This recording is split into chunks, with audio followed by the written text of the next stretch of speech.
ഇതെന്താണെന്ന് മനസ്സിലായല്ലോ. മനസ്സിലായി, കറിവേപ്പ്. കറിവേപ്പ് ഇത് ഇപ്പം 2 വർഷമായ കറിവേപ്പാണ്. അപ്പം നമ്മുടെ നാട്ടിൽ കറിവേപ്പ് കൃഷി ചെയ്യുന്ന ആൾക്കാർ അപൂർവമാണെന്നാണ് ഞാൻ വിചാരിക്കുന്നത്. അതെ, എല്ലാം തമിഴ്നാട്ടിൽ നിന്നാണ്. തമിഴ്നാട്ടിൽ ഏറ്റവും കൂടുതൽ വിഷമടിച്ച് വരുന്ന സാധനങ്ങളിൽ ഒന്നാണ് കറിവേപ്പില. അപ്പം നമ്മൾ ഇതുവരെയും വിഷങ്ങളൊന്നും അടിച്ചിട്ടില്ല. പക്ഷെ ഒരു കുഴപ്പവും കറിവേപ്പിലക്കില്ല. അപ്പം സപ്ലൈ ചെയ്യുന്നുണ്ട്. നമ്മുടെ നാടൻ കറിവേപ്പിലയേക്കാൾ ഒരു പ്രത്യേകത എന്ന് പറയുന്നത് ഇതിൻ്റെ ഇല അത്രയും മുഴുപ്പില്ല എന്നുള്ളത്. ഇതിൻ്റെ മുഴുപ്പ് അത്ര ഇലയുടെ മുഴുപ്പ് വരുന്നില്ല. പക്ഷെ മണത്തിലും ഗുണത്തിലും നാടൻ കറിവേപ്പിനേക്കാൾ മെച്ചതാണ്.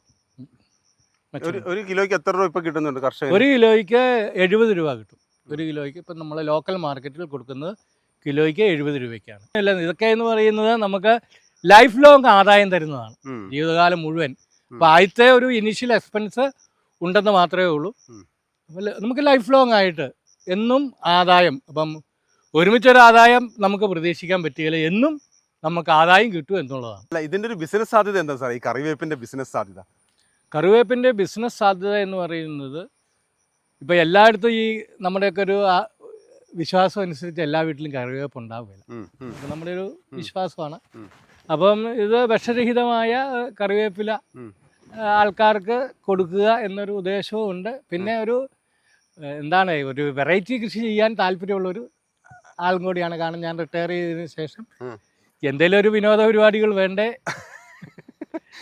ഇതിപ്പം കൃഷി വിനോദമാണ്. എന്നെ സംബന്ധിച്ച ഒരു വിനോദവും കൂടിയാണ്, ആദായവും കൂടിയാണ്. ഇപ്പം കറിവേപ്പിനെ സംബന്ധിച്ചിടത്തോളം ഇവിടുന്ന് ആൾക്കാർ പുറത്തുനിന്ന് വിദേശികളൊക്കെ കൊണ്ടുപോകാൻ വേണ്ടി ഈ ഇവിടെ വരാറുണ്ട്. കാരണം വിഷരഹിതമായ കറിവേപ്പിലയാണിത്. ഇതുവരെയും രാസവളങ്ങളോ അല്ലെങ്കിൽ കീടനാശിനികളോ ഒന്നും ഉപയോഗിച്ചിട്ടില്ല. ഇതാണ് ഈ കരിവേപ്പിൻ്റെ ഒരു പ്രത്യേകത എന്നത്. അത് ഉപയോഗിക്കേണ്ട ആവശ്യമില്ലെന്നാണോ സാർ പറയുന്നത്? ഉപയോഗിക്കേണ്ട ഇത് നോക്കിയാൽ എവിടെയെങ്കിലും കുഴപ്പമുണ്ടോ? ഇനി എന്തെങ്കിലും കൊണ്ട് അത് വളങ്ങളോ? വളങ്ങൾ സാധാരണ ചാണകവും ശർക്കരയും വേപ്പിൻ പിണ്ണാക്കും കൂടെ മിക്സ് ചെയ്ത് ഒരാഴ്ച കലക്കിയതിന് ശേഷമാണ് ഒഴിക്കുന്നത്. കറിവേപ്പിലയെക്കുറിച്ച് കൂടുതൽ പറഞ്ഞു തരാൻ അറിവുള്ള ആള് ഇതാ കടന്നു വരുന്നുണ്ട്. കറിവേപ്പിനെ കുറിച്ച് ഒന്ന് പറഞ്ഞു കൊടുക്കുക. കറിവേപ്പില, ഇവിടുത്തെ കറിവേപ്പില അതൊരു ഭയങ്കര കറിവേപ്പില തന്നെയാണ്. തമിഴ്നാട്ടിലെ കറിവേപ്പില പോലെയല്ല, അത് ഭയങ്കരമായിട്ട് ചെറുതാണ് ഇതിൻ്റെ ഇതളുകൾ. അത് ഇവിടുന്ന് കട്ട് ചെയ്താൽ മതി ഇങ്ങനെ.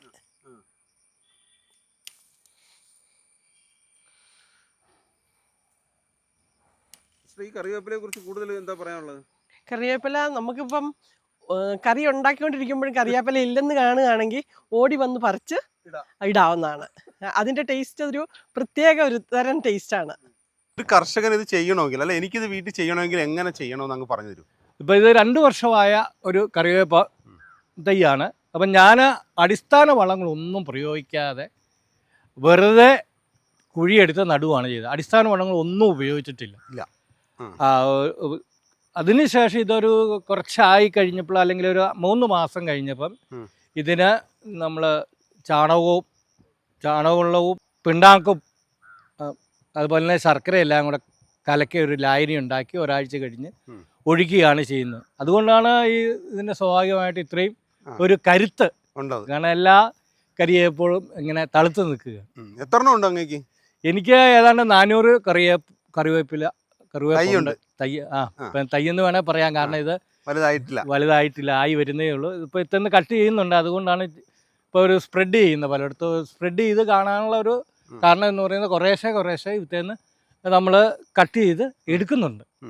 അതുകൊണ്ടാണ് ആവശ്യക്കാർ ഒരുപാടുണ്ട് ഇവിടെ അല്ലേ? ഇപ്പോൾ ആവശ്യക്കാരുണ്ട്. മാർക്കറ്റിംഗ് എന്ന് പറയുന്നത് ഏത് സാധനമാണേലും നമുക്ക് മാർക്കറ്റ് ചെയ്യാൻ പറ്റും, നമ്മൾ ശകലം ഒരു എഫർട്ട് എടുത്താൽ.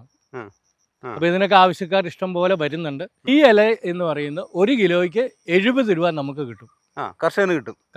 അപ്പം ഇത്തല നമ്മൾ ഇതെല്ലാം കൂടെ ഒരുമിച്ച് തൂക്കുകയാണെങ്കിൽ ഏതാണ്ട് 1 കിലോ അടുത്ത് നമുക്ക് ഇത്തന്നെ കിട്ടും. അതെ, അത് ഒന്നരാടം പറിക്കാം. അല്ല, കട്ട് ചെയ്ത് കഴിഞ്ഞാൽ പിന്നെ ഒരു 3 മാസത്തേക്ക് ഇത്തന്നെ നമുക്ക് വിളവെടുക്കാൻ പറ്റുകയില്ല. നമ്മൾ ഫുള്ളായിട്ട്, കാരണം കട്ട് ചെയ്തെടുത്തുനിന്നാണ് വീണ്ടും ഇത് മുളച്ച് വരുന്നത്. അപ്പം ഞാൻ അതിൻ്റെ കമ്പയിലൊക്കെ കട്ട് ചെയ്തിട്ടുണ്ട്. അപ്പം നമുക്കൊരു നോക്കുവാണെങ്കിൽ അറിയാം, അതിപ്പം മുറിച്ച് കഴിയുന്ന ഭാഗത്ത് നിന്ന് 5 ഉം 6 തളുപ്പുകൾ ഒരുമിച്ച് ഇങ്ങ് വരും.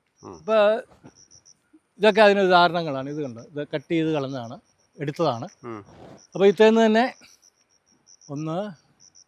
4 തളുപ്പ് ഇന്ന് 4 തളുപ്പ് ഉണ്ടായി കഴിഞ്ഞു. അപ്പോൾ കട്ട് ചെയ്യുന്നതനുസരിച്ച് ഇത്തേന്ന് തളുപ്പുകൾ ഉണ്ടായിക്കൊണ്ടിരിക്കും. അപ്പം അടുത്ത തവണ കട്ട് ചെയ്യുമ്പോഴത്തേക്കും ഇതിൻ്റെ ഇരട്ടിയായിട്ട് ഇത് വരും. അതാണ് ഈ കറിവേപ്പിൻ്റെ പ്രത്യേകത. നമ്മൾ മുറിക്കും തോറുമാണ് ഇത് സ്ട്രോങ് ആയിട്ട് വരുന്നത്. ഇത് റെഡ് ലേഡി എന്ന് പറയും, പപ്പായ റെഡ് ലേഡി. അപ്പോൾ ഇത് കൃഷി ചെയ്യുന്ന ഞാനൊരു പരീക്ഷണാടിസ്ഥാനത്തിൽ കഴിഞ്ഞതിന് മുമ്പിലത്തെ വർഷം ഒരു 10 എണ്ണം വെച്ചായിരുന്നു.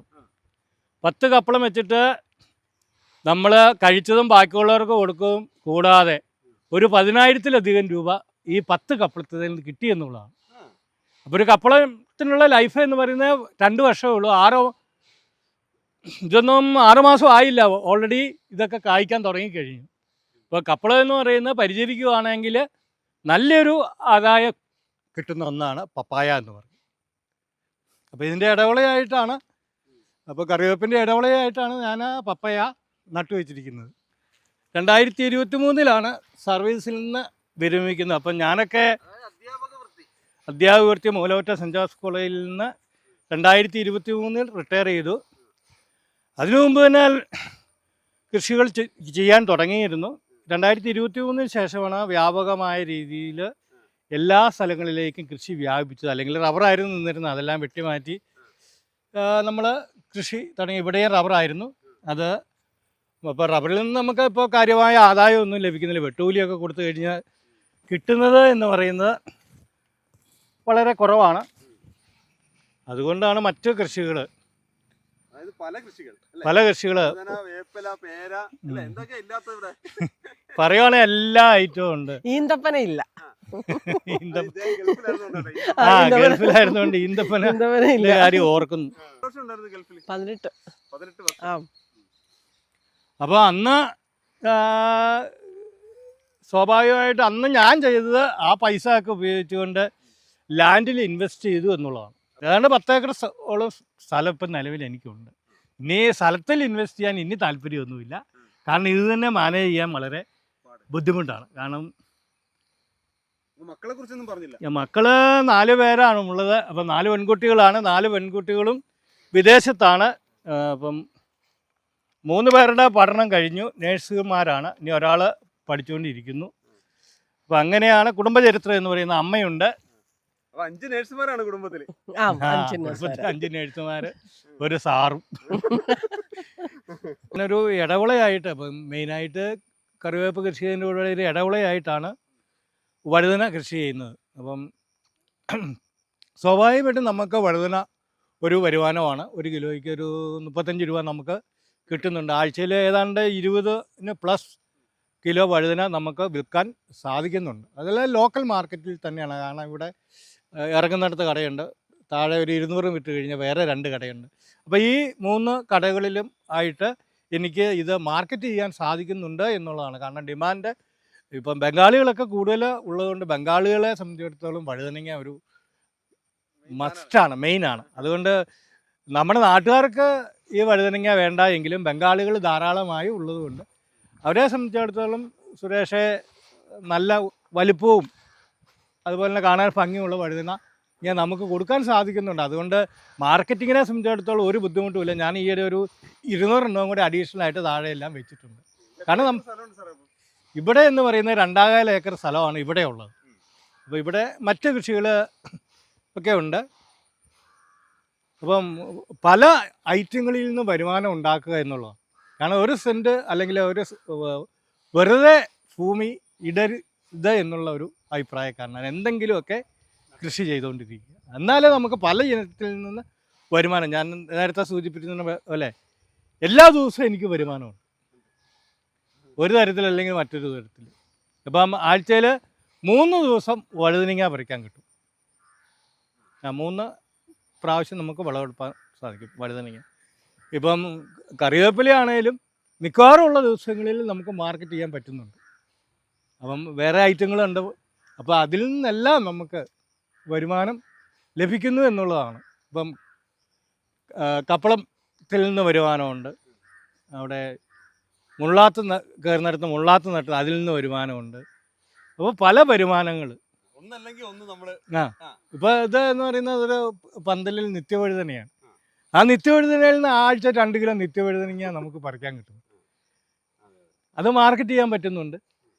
അപ്പോൾ അങ്ങനെ പല സോഴ്സിൽ നിന്നും നമുക്ക് വരുമാനം ലഭിക്കുന്നു എന്നുള്ളതാണ്. ആദ്യകാലങ്ങളിൽ നമ്മളെ കൃഷിയെ സംബന്ധിച്ചിടത്തോളം ഇനീഷ്യൽ എക്സ്പെൻസ് നല്ല എക്സ്പെൻസ് ഉണ്ട്. കാരണം ഇത് ഒരു പറമ്പൊക്കെ ഒന്ന് ശരിയാക്കി എടുത്ത് ഇത് തൈ മേടിച്ച് ആ ബാലാരിഷ്ടതയൊക്കെ മാറിക്കഴിഞ്ഞാൽ നമുക്ക് വരുമാനമൊക്കെ ലഭിക്കുക എന്നുള്ളതാണ് ഇതിൻ്റെ ഒരു പ്രത്യേകത എന്ന് പറയുന്നത്. ഇതാണ് വീട്. 1999 വീട് വെച്ചു. ഇതിപ്പോൾ 1999 പണിത വീടാണ്. ഇത് കറിവേപ്പും കപ്പളമൊക്കെ കൃഷി ചെയ്തിരിക്കുന്നത് വീടിനോട് ചേർന്നാണ്. അപ്പം വേറെ കൃഷി സ്ഥലങ്ങളുണ്ട്. ഞങ്ങൾ അടുത്ത കൃഷി സ്ഥലത്തിലേക്ക് പതുക്കെ നീങ്ങുകയാണ്.